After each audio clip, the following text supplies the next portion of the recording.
In this video, we are going to study about sex-linked inheritance. Children, let's start. Sex-linked inheritance is the appearance of a trait which is due to the presence of an allele either on X chromosome or on Y chromosome. As we all know that in males, the sex chromosomes are X and Y, whereas in female the sex chromosomes are X and X.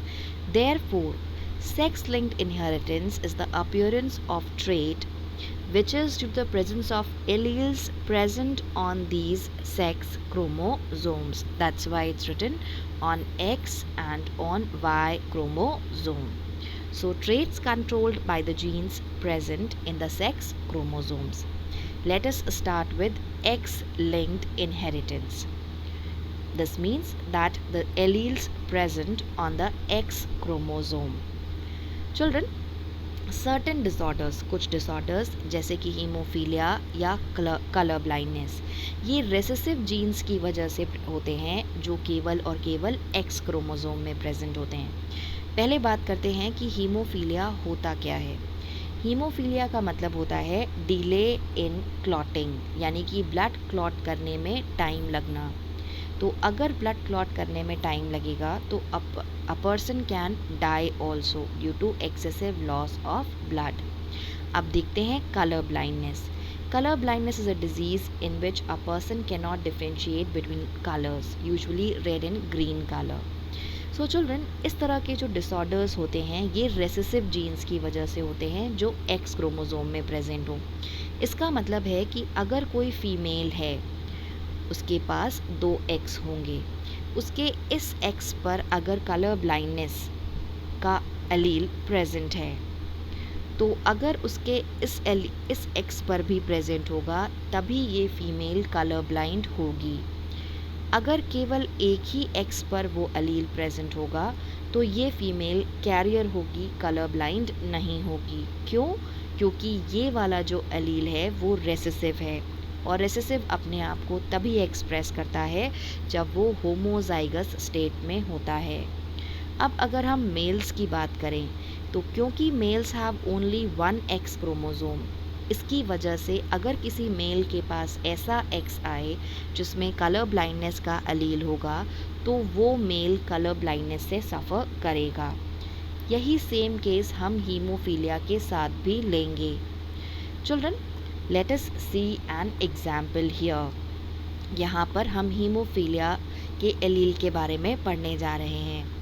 ये एक x linked disease है, यानी कि इसका allele x chromosome पर present होगा और ये रेसेसिव है। इस वजह से जब तक दोनों एक्स पर प्रेजेंट नहीं होगा ये एक्सप्रेस नहीं करेगा फीमेल्स के केस में।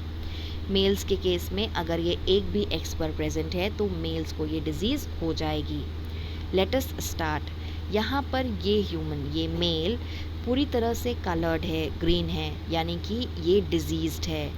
इसका हम रिप्रेजेंटेशन ऐसे बना सकते हैं।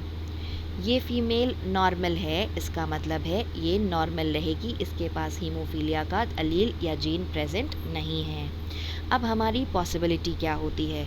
अगर इसके गैमीट्स बने एक्स वाई के तो एक गैमीट बनेगा एक्स जिस पर ये एलील होगा हीमोफीलिया का, दूसरा बनेगा वाई।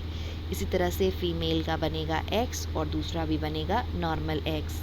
अगर ये वाला एक्स इस एक्स से फ्यूज़ करता है तो जो इंडिविजुअल मिलेगा वो मिलेगा एक्स बार एक्स, यानी कि ये फीमेल कैरियर होगी क्योंकि हीमोफीलिया का जीन इस वाले एलील पर नहीं है। इसी तरह से अगर ये वाला एक्स इस एक्स से फ्यूज़ करेगा तो सेम कॉम्बिनेशन हमें फिर से मिलेगा। अगर ये वाला वाई इस एक्स से फ्यूज़ करेगा तो हमें एक नॉर्मल मेल मिलेगा और सिमिलरली ये वाला वाई अगर इस एक्स से फ्यूज़ करेगा तो हमें फिर से नॉर्मल मेल मिलेगा। चलिए बेटा, एक बार फिर से इसको हम रिवाइज़ करते हैं। मैंने कहा कि ये मेल है और इसको हीमोफीलिया है क्योंकि ये पूरी तरह से हमने इसको कलर कर दिया है। यहाँ पर आप इंस्ट्रक्शंस भी पढ़ सकते हैं बॉटम में, जहाँ ग्रीन कलर लिखा है वहाँ पर हैज़ हीमोफीलिया लिखा हुआ है। अब इसको हीमोफीलिया है और मैंने आपको पहले ही बताया है कि हीमोफीलिया एक एक्स लिंक्ड डिजीज़ है जो कि रेसेसिव कंडीशन में अपने आप को एक्सप्रेस करती है, क्योंकि मेल के पास एक ही एक्स होता है और अगर वो हीमोफीलिया वाला एक्स हुआ तो मेल में वो एक्सप्रेस हो जाएगा। तो हम इसको ऐसे रिप्रेजेंट कर सकते हैं, फीमेल नॉर्मल है तो बेटा अगर ये वाला एक्स इस एक्स से कंबाइन किया तो हमें ये सिचुएशन मिलेगी। क्या सिचुएशन है? एक्स एक्स बार, ये कैरियर है, इसको हीमोफीलिया है नहीं, लेकिन इसके पास एक एक्स ऐसा है जिसमें हीमोफीलिया का जीन है। सिमिलरली अगर ये वाला एक्स इसके साथ कंबाइन करेगा तो ये भी यही कंडीशन होगी। अगर ये वाला वाई इस एक्स के साथ कंबाइन करेगा तो नॉर्मल मेल मिलेगा जो ये है, और सिमिलरली अगर वो वाला वाई हमारे ये वाले एक्स के साथ कंबाइन कर लेगा तो हमें नॉर्मल मेल मिल जाएगा। चलिए अब हम नेक्स्ट कंडीशन देखते हैं। इस कंडीशन में फादर को हीमोफीलिया नहीं है, फादर नॉर्मल है और मदर हीमोफीलिया की कैरियर है। तो चलिए देखते हैं कि क्या पॉसिबिलिटी बनती है। जैसे ये हुआ फादर और ये हो गया हमारा मदर, क्योंकि मदर कैरियर है तो एक ही एक्स पर होगा। अगर ये वाला एक्स इसके साथ कंबाइन करेगा तो जो फीमेल होगी वो क्या होगी? कैरियर, ये मिल गई हमको। अगर ये वाला एक्स इस एक्स के साथ कंबाइन करेगा तो जो फीमेल होगी वो क्या होगी? नॉर्मल, ये मिल गया हमको। अगर ये वाला y इस x के साथ कंबाइन कर गया तो हमें मिलेगा x बार y, यानी कि ये मेल क्या होगा? हमारा हीमोफिलिक होगा। और अगर ये वाला y इस x के साथ कंबाइन किया तो हमें मिलेगा xy, जो कि एक नॉर्मल मेल होगा। बेटा फिर से हम इसको रिवाइज करेंगे। ये फादर है, इसको हीमोफीलिया नहीं है, यानी कि इसका ये क्रोमोसोम हुआ। मदर कैरियर है, इसको हीमोफीलिया का इसके पास जीन है, यानी कि ये हुआ। ये वाला x अगर इस x के साथ कंबाइन किया तो हमें ये सिचुएशन मिलेगी, यानी कि फीमेल कैरियर होगी।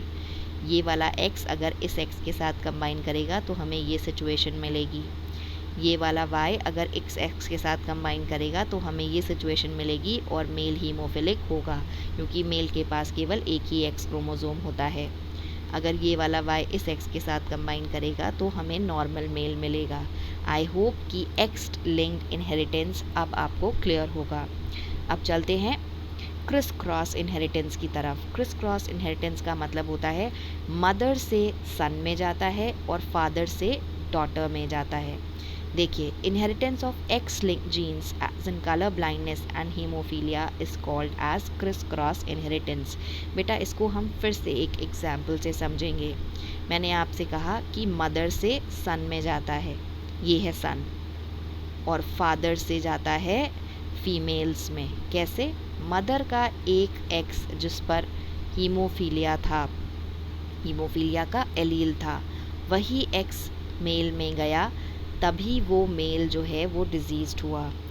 फादर का जो एक एक्स था वो डॉटर्स में आया है, इसी वजह से यहाँ पर एक डॉटर नॉर्मल है और दूसरी डॉटर कैरियर है, क्योंकि वो कैरियर वाला एलील उसको उसकी मदर से मिला है, दूसरा एलील उसको उसके फादर से मिला है। सो चिल्ड्रन, आई गेस कि अब आपको क्रिस क्रॉस इनहेरिटेंस समझ में आ गया है। फिर भी ना आए तो you can comment and I will explain it to you again. अब स्टार्ट करते हैं वाई लिंक्ड इनहेरिटेंस, ऐसा इनहेरिटेंस जो वाई क्रोमोसोम से लिंक्ड है।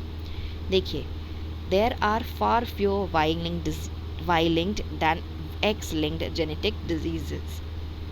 बहुत ही कम वाई लिंक्ड जेनेटिक डिजीजेज होती हैं, क्योंकि वाई क्रोमोसोम जो होता है वो बहुत ही स्मॉल होता है और उस पर बहुत ही कम जीन्स प्रेजेंट होते हैं अगर हम एक्स क्रोमोसोम से कंपेयर करें। इसीलिए अब एक और पॉइंट, सॉरी इसीलिए नहीं, कि वाई क्रोमोसोम जो है वो केवल मेल में प्रेजेंट होता है, इसलिए इस तरह की डिजीज़ हम केवल इस तरह के कैरेक्टर्स मेल्स में ही देखते हैं। यहाँ पर अगर मान लीजिए इस मेल को कि वाई क्रोमोसोम पर ये कैरेक्टर है, फीमेल में नहीं होगा, तो x और y, इसका x और ये y, इसका x और x, ये x इस x के साथ फीमेल नॉर्मल, ये x इस x के साथ फीमेल नॉर्मल, ये x ये y के साथ मेल डिजीज्ड हो जाएगी या वो ट्रेट आ जाएगा, और ये वाला x इस y के साथ मेल फिर से वो वाला आ जाएगा, क्योंकि उसमें y क्रोमोसोम प्रेजेंट होता है। तो ये ऐसा ट्रांसफरेंस है जो मेल टू मेल होता है, जब हमारा कोई भी ट्रेट वाई क्रोमोसोम पर प्रेजेंट होता है। अगर कोई ट्रेट एक्स क्रोमोसोम पर प्रेजेंट है तो वो फादर टू डॉटर और मदर टू सन जाता है, जिसे हम क्रिस क्रॉस इनहेरिटेंस कहते हैं। सो चिल्ड्रन, इस वीडियो में आपने सेक्स लिंक्ड इनहेरिटेंस पढ़ा, जिसमें आपने एक्स लिंक्ड और वाई लिंक्ड इनहेरिटेंस पढ़ा है। एक्स लिंक में आपने हीमोफीलिया और कलर ब्लाइंडनेस के बारे में पढ़ा है। वाई लिंक में हमने एक जनरल ट्रेट देख लिया जो मेल टू मेल ही पास होता है। That's all about sex linked inheritance. Thank you.